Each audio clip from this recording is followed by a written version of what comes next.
Ciao e benvenuti. In questo video vi mostrerò come disattivare la modalità a bassa latenza per REDMI Buds 4 Lite. Ora, per disattivarla abbiamo due opzioni. La prima è tramite un gesto e l'area touch si trova proprio qui. Quindi basta inserire gli auricolari nelle orecchie e poi tenere premuto per almeno 1,5 secondi finché non sentite un suono.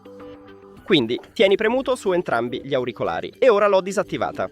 Adesso lasciate che la riattivi.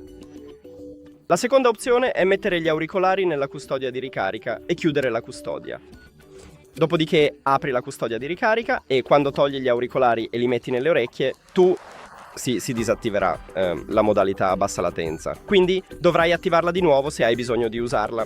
Grazie per aver guardato questo video. Se lo hai trovato utile, considera di iscriverti al canale e lascia un like al video. A presto!